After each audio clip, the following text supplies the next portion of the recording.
Chapter 30. My name is...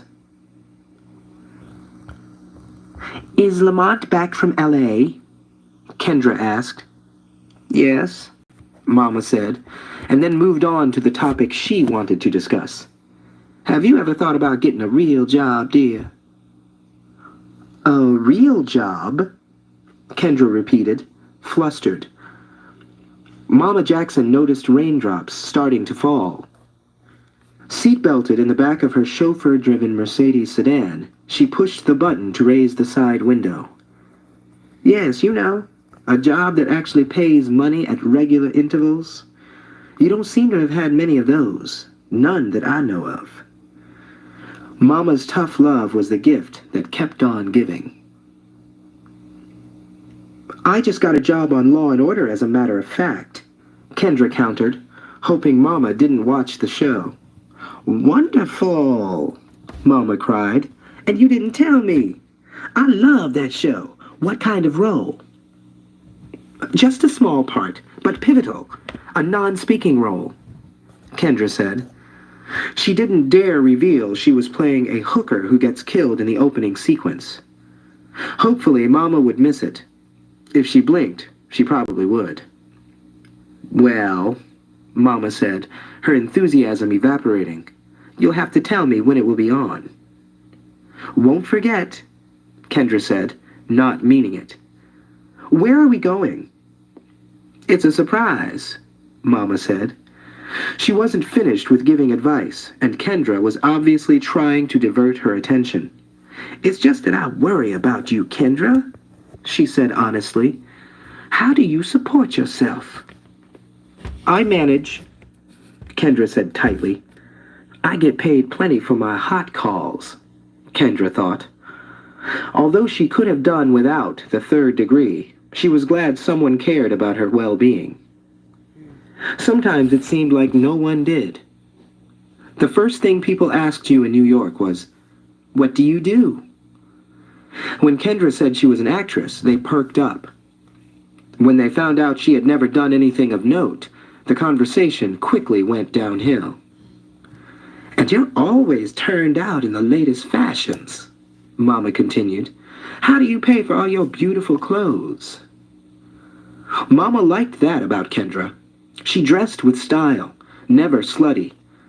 But Mama was beginning to wonder if Kendra had a sugar daddy stashed away somewhere who paid for her designer labels. That could become an embarrassment for Lamont. If Kendra was creeping with someone else, Mama would not be able to continue to support her efforts to win Lamont back. I have friends in the fashion industry, Kendra explained. I go to a lot of sample sales, and I get little jobs here and there, enough to keep me afloat. Mama was satisfied with that answer. She enjoyed spending time with Kendra. She was the closest thing Mama had ever had to a daughter. After Lamont was born, Mama had suffered a late-term miscarriage. No one ever talked about how much it hurt to lose a child that you had never held in your arms. To this day, she still thought about her unnamed baby girl. Mama had 3 nieces, and she spoiled them like crazy now that she had the means. When Kendra had been with Lamont, they'd regularly done all the girl things together. Visiting spas, going shopping, seeing Broadway shows. Mama had never told Lamont that she and Kendra had continued to do those things. Sometimes she felt like they were having an affair. But soon, Kendra and Lamont would be back together again, just as it was meant to be. Kendra would be part of the family, her daughter-in-law. If you ever need money, Kendra, don't hesitate to ask, Mama said. Don't be too proud. Everyone needs a little help now and then. She took Kendra's hand and squeezed it. Tears welled in Kendra's eyes. Mama was so sweet. She'd have to quit with the nasty talk for pay. Mama wouldn't be angry if she found out. She'd just be disappointed. Which was worse. She felt closer to Mama Jackson than she did to her own mother, who didn't have a clue how hard it was to make a go of it as an actress in New York. When she got really depressed, Kendra could never tell her own mother how bad things were. She would just tell her to come home to Florida. It was to Mama Jackson that Kendra would turn. When Mama said things like, "Have you ever thought of getting a real job?"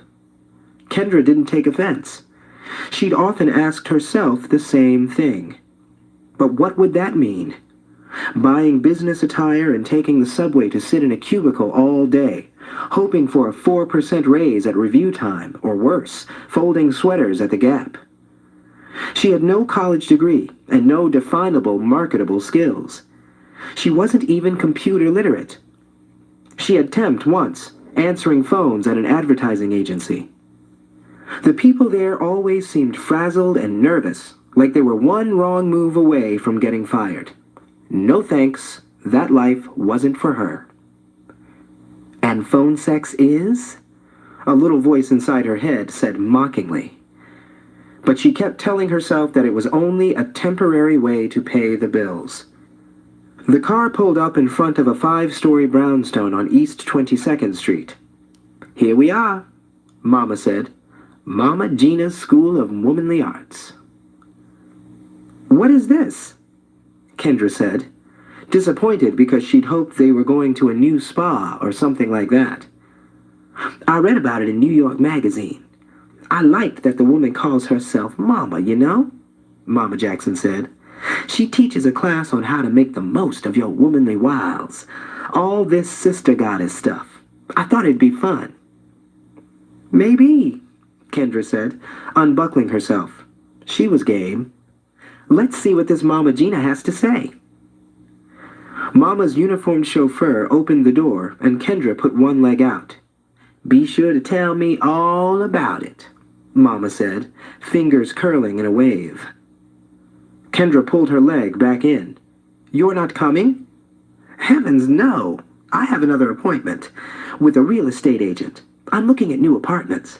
My place is starting to feel a bit small." Kendra looked wounded. Mama was sending her off to some flirting school? That was the big surprise? Kendra already knew how to work her damned womanly wiles. "Dear," Mama said, a bit huffy now that Kendra was holding her up, "I don't need the class. I was married for 32 years, honey, and I left him. Lamont Sr. still calls me every week trying to get me to move down to Florida. He's getting so senile half the time I can't understand what he's talking about. But the one thing he is very clear on is that he wants me back. But guess what? I raised my children. I took care of him for all those years. And I've nursed enough people in my lifetime. It's time for me to have some fun." Kendra sat in chastened silence with the car door open, drizzle falling on her lap. "You, on the other hand, have trouble keeping a man," Mama chastised. "The class cost $500 per head. Kendra should be bowing in gratitude. Now go. Don't be late." She bent over and gave Kendra a peck. Not an air kiss, but real mouth-to-cheek contact. Then a gentle push to get her out of the car. Kendra stepped out to the sidewalk. The chauffeur closed the door and got back into the car. There was a knock on the back window. Mama put it down halfway and said, "Yes." "Thank you for thinking of me," Kendra said, stooping in the rain. "Not a problem," Mama said, looking straight ahead. Then her chauffeur eased back into traffic. Farther uptown, Lena was sitting in Lucy's diner with a girl named Maris Slasis, the 19-year-old cousin of her drug dealer, Boogie. "I like this one," Lena said, pointing to an expertly rendered drawing of a slinky dress on a tall model in Maris Slasis's sketchbook. "Looks like an Oscar dress." "Thanks," Maris Slasis responded sincerely. She was a pretty Dominican girl with curly brown hair and a sweet, round face. This one is nice too." Lena pointed to another drawing of a girl wearing satin cargo trousers and a fur-collared bomber jacket. casual chic. I like your versatility. You can do high and low. That's important. Thanks. So how do you know how to draw like this? You never took classes or anything? No, Marislasis answered. I can't afford to. And I don't have the time. I have to work. Work? Lena shuddered. Boogie had told her that his cousin was mean with a charcoal pencil, but she worked at a laundromat in order to help her single mother provide for her younger siblings. Lena had assumed she'd be able to produce a few sketches for her interview at Parsons. How hard could it be? But what she had come up with looked like shaky Etch-a-Sketch drawings. Boogie suggested that Marislasis would be able to teach her to draw. She'd need lessons 7 days a week for months to get anywhere near Marislasis' skills. So you just taught yourself? Lena asked, perplexed. Yeah, Marislasis sighed. I look at pictures in magazines. I go online at the library and print out information on how to design. I sketch, I try things. I have some free time at the laundromat because during the week it's not that busy. You go online at the library? Lena didn't like the sound of that. It sounded like a real hassle. Long lines, slow connection, all kinds of nonsense. I can't afford a computer, Lena, she said. How sad, Lena thought. She had a flat-screen iMac, but she used it mostly for downloading hip-hop remixes on Kazaa. I have an old computer. You want it? Of course, Marislasis gasped. Yes, yes. Good. Because it's taking up space in my downstairs closet. I want to start my sneaker archive in there. Thank you so much, Marislasis began to gush. This is just... You're welcome, Lena interrupted. So tell me, what are your future goals? As Lena munched her greasy burger and fries, Marislasis launched into a passionate monologue about her far-fetched dreams of becoming the next Donna Karan. She was touched that Lena was so interested. When she finished, Lena said, You have a lot more potential than the other posers I interviewed. There were others? Yeah, Lena said. She had not revealed the full plan to the others. None of them ever made it past the first round. You have a great eye. Your work is really phenomenal, Marislasis. You just need more formal training. But you still want me to tutor you, right? Marislasis ventured cautiously. Tutor? Lena muttered. That what Boogie told you? He said you had an interview at Parsons and you needed help. True. I do have an interview at Parsons, and I do need help. But there's been a slight change of plans. Lena tapped on the sketchbook. I need this. Marislasis' brown eyes grew wide. You want to buy my book? Among other things, Lena said. She opened the book and looked at one of the sketches. You see here where you sign this one? Can we erase that? She rubbed at the signature with her finger, and it began to smudge. So you want to buy the book and take it to the interview? Marislasis said, still not sure where this was going. Yes, and I want you to tell me all the technical things. Tell me what to say, how to present myself. Okay, Marislasis agreed. And then, once I get in and register and all that, Lena continued, I want you to go to all the classes. Marislasis' head jerked up like a sleeping puppy that had just been awakened by a loud noise. Are you serious? Very. You want me to go full-time? As many credits as you can handle, Lena said expansively. But how is this going to work? What if people find out? How would that happen? Lena snapped. You gonna blow the whistle? No, but I mean, you're going to the interview and then I'm going to the classes. We don't even look alike. You're gonna get busted. I doubt it, Lena said easily. The people who do the interviews aren't the same people who teach the classes. I checked that out. But for the interview and registration, you need picture ID and everything. I go in with your book. Then I register and pay and do all the official stuff. Then you go to the classes and win us raves using my name. I have it all worked out. Don't worry, you just keep sketching. What about graduation? Everyone comes to a graduation, Marislesa said. Lena fidgeted. She had not thought that far ahead, but she'd find a way around it. Maybe she'd have them mail the diploma. It could be worked out. Leave it to me, she said.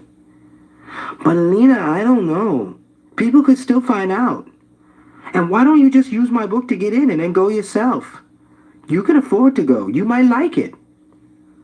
I don't have the talent, Lena admitted. Wish I did. And the schedule's kind of taxing. So why are you doing it at all?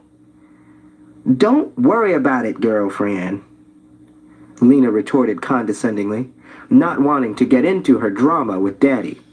And while you won't have the little piece of paper with your name on it, you'll have formal training. I bet you'll be able to get an internship with a designer. Look, she huffed, I'm offering you a full scholarship. Marislesa glowed. Dios mío, this was fantastic.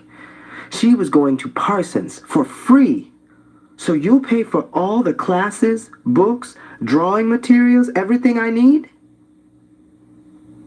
Not just that, Lena replied grandly, but Marislesa didn't let her finish. But I have a job, Marislesa hedged, doubting she'd be able to go full-time and work too, since the laundromat closed at 7, and part-time pay wasn't going to put food on the table. I know, Lena said, thinking.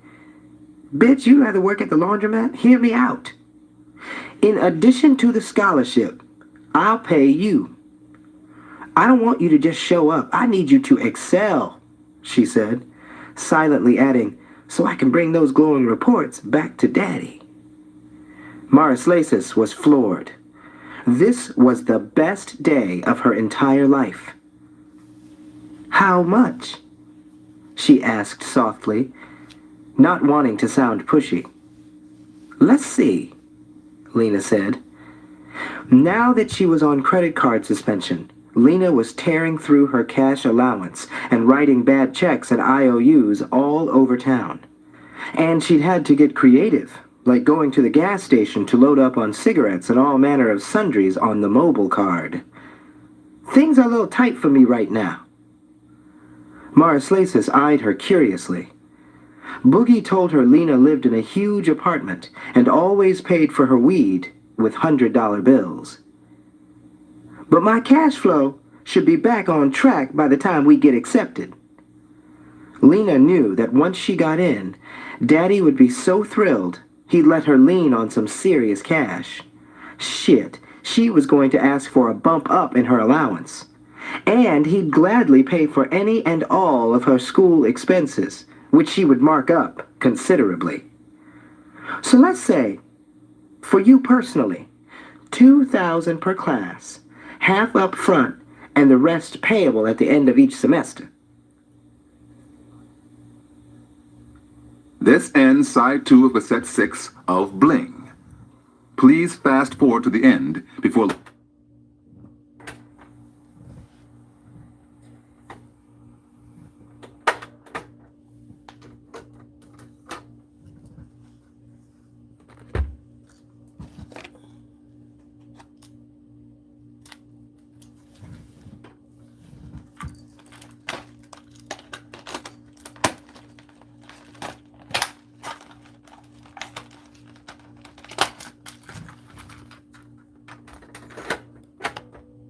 Yo, what size are you?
Bling, cassette 7.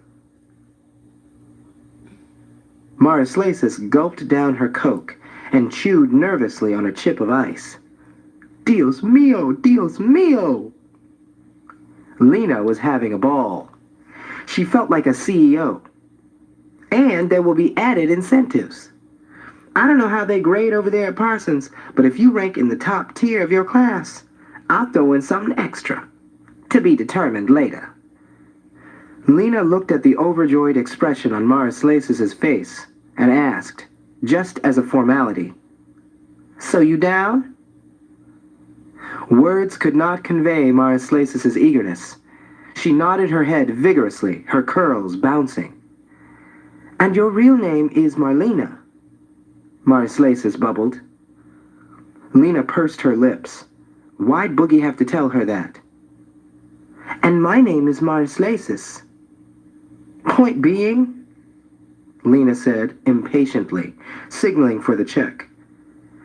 Now this chick was bugging her. She wanted to bounce. "Our names kind of sound alike," Maraslasis remarked in a breathy gush. "The beginnings, at least. And now I'm going to be your double. Isn't that funny?" "Hysterical," Lena deadpanned. "At least when people call you Marlena at school, it won't come as such a shock." Lena clasped their hands together over the priceless sketchbook as if they were about to pray, and said serenely, "You see? It's a sign from God." She looked up. The tear welling in the corner of Maraslasis' eye fell as she, too, looked up to the heavens. Dios mío. It surely was.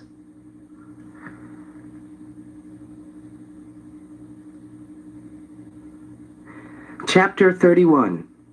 My Philosophy. Though Lamont was feeling cranky because he'd put himself on the zone diet, he cheered up when he saw his youngest star in the making. "What up, kid?"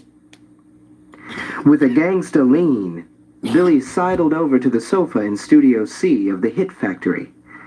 He was decked out in his Sean John linens, and a diamond necklace that read Kid hung around his neck. A gift from Grimy. "What up, big man?" He gave Lamont a pound. Lamont was stretched out with his Nikes propped up on the arm of the sofa, wishing he could get his hands on some real food. The Zone people delivered 3 meals a day, breakfast and lunch at the office, and dinner at home. All rabbit food. And they provided low-calorie treats. Lamont did not consider anything low-cal a treat. His deprived stomach was making gurgling noises, but no one could hear it. They were listening to the final mix of Grimy's album. Grimy was on the other side of the room with 1/4 of his posse, the Dirty Dozen. Billy looked at Lamont's sneakers. "Yo, what size are you?" 13. "Hold on," Billy said and bopped out the door. Witchy was leaning against the wall since Lamont wouldn't make room for him on the sofa.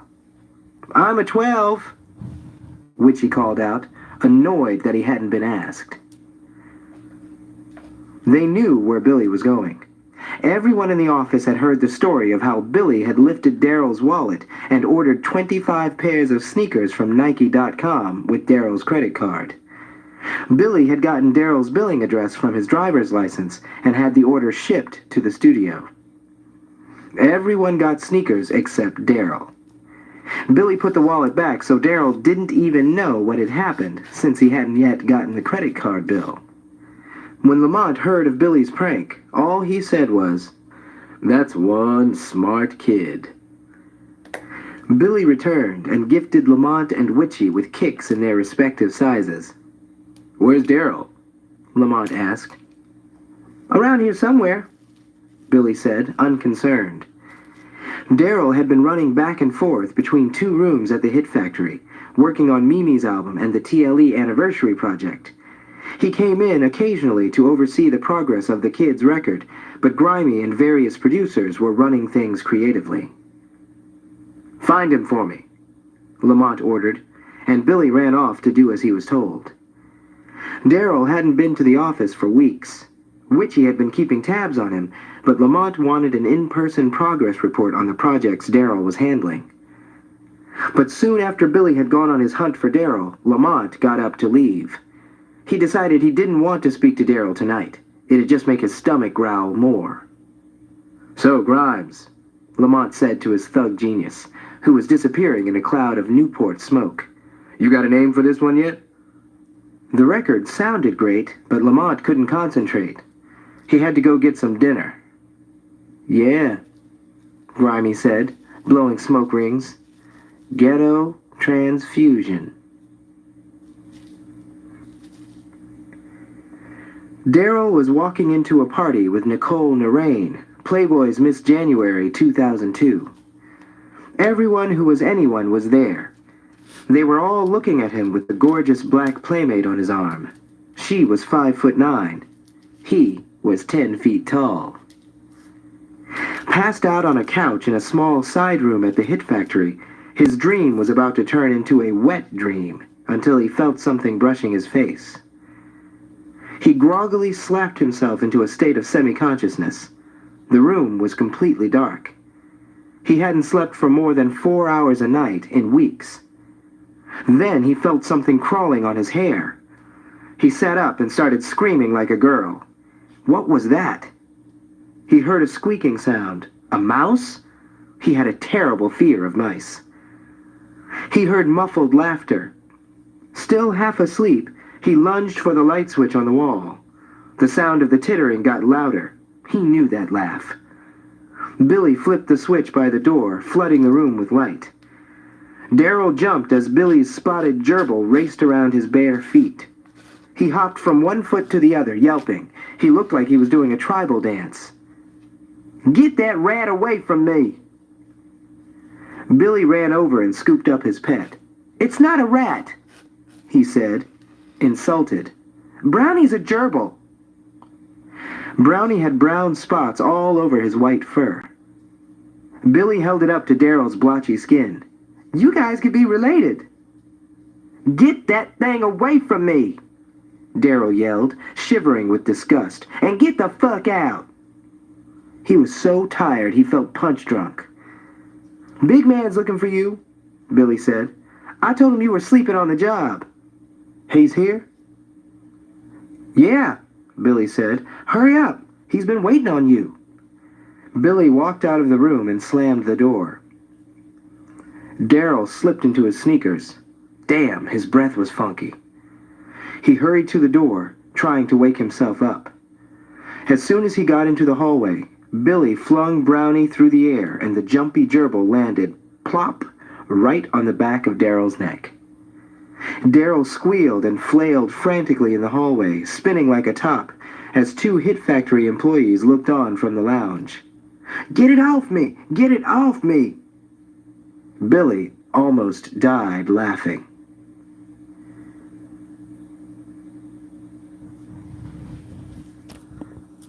"Rayshawn Atkins doesn't have any kids," Jordan insisted. She'd invited Mimi to a Heather Headley concert. Now they were grabbing a late dinner at Odeon. "Lamont said he did." "I don't think so," Jordan said. "How do you know?" "I don't know, not for sure. But I know Rayshawn's agent very well, and he never mentioned anything like that." "That's weird," Mimi said. "It doesn't matter, though," Mimi sulked. "He never called me. But then I lost my cell in L.A. and I got a new number. Maybe that's why. You think I should call him?" "Did you give him your home number?" "Yes," Mimi said, sensing where this was going. Then he still could have called you, Jordan said gently. Don't call him. A guy like that has enough girls sweating him. Mimi picked at her food. Lena said I should call him. The blind leading the blind, Jordan thought. I bet he's going to call you, she said, trying to lift Mimi's spirits. He's just playing it cool. I could see you two together. You could? Sure. You're about the same age. He's cute. You're cute. You've got your singing thing going on. You might be the new black power couple. But he has all those kids. He must have a girlfriend, too. Or at least a baby mama. I told you, I don't think that's true. But Lamont said. Lamont says a lot of things, Jordan snapped. Doesn't make it true. He thinks he has the goods on everyone, but he gets things all wrong sometimes. You don't like him, do you? Lamont? Jordan waved her fork. He's okay. He does his thing, I do mine. I think Lamont is really sweet. He bought me all this stuff when I first got here. He always looks out for me. And since you're an artist signed to his label, that is by extension a way of looking out for himself. Lamont isn't exactly selfless. What's the story with Kendra? They dated. He dumped her. But she's been out in the Hamptons with him. Are they getting back together? With Lamont, anything's possible. She never talks to me. She acts like I did something awful to her. You did. You got Lamont's attention. It doesn't matter that you just work with him. She's very insecure. But she's so pretty. What does she have to be insecure about? Honey, a black woman trying to be an actress is a nervous breakdown waiting to happen. Why did Lamont dump her? He was probably just bored with her, Jordan said, shaking her springy afro. I've known Lamont for 7 years, and in that time, I've seen a lot of women come and go. More than I can count. That's why you don't like him? Mimi asked. Because he's a player? No, he's a single man. Let him do his thing. 99% of the men in this world, if they were in his position, would do the same thing. He's living the fantasy for them all, and I do like him. He's funny, he can be very nice when he has reason to be, and he's the hardest working person I've ever met. You have to admire that. Honestly, I feel kind of sorry for him. Sorry? Mimi repeated, thinking Lamont was the last person anyone could feel sorry for. Why? Because I don't think he's happy, and I wonder if he ever will be. Every time I see Lamont, he's smiling, joking around, Mimi said. He seems pretty happy to me. Just because someone's smiling doesn't mean they're happy, Jordan commented. Now, don't get me wrong. I think Lamont is happy, at least on a surface level. I mean, listen, we all know he's a pussy chaser. But he is, as they say, an 8-figure nigga. And a man like that finds pussy sitting on his doorstep wrapped in a big red bow. So technically, I suppose he's more of a pussy catcher or receiver than a chaser. And the irony is that by becoming so successful, he's lost the fun of the chase. For men, that's the best part. And that's probably why he can't ever be happy for any length of time with any woman he dates, no matter how beautiful, sexy, fun, or, she raised an eyebrow, freaky she might be. It's like he's always talking about how sexy he thinks Kiko is, right? Mimi nodded. He regularly flirted with Kiko, but she'd always managed to give him a friendly brush-off. And Kiko is a gorgeous, sexy girl, but not any more than most of the women Lamont dates, Jordan went on. If we want to call the activities Lamont engages in dating. But Kiko just isn't interested. She likes real young roughneck types. And that is what keeps her so desirable to him, that he can't have her. Right, Mimi said. But I guarantee you, if she slept with him just once, she wouldn't be sexy to him anymore. His love life is that same sad song playing over and over again. Getting women isn't a challenge for him, and Lamont is a man who lives for challenges. He has money, success, and the women other men can only fantasize about. Yet, he's never satisfied. There's always the next mountain to climb. Jordan pushed her plate away, leaned back, and exhaled. That's sort of sad, don't you think?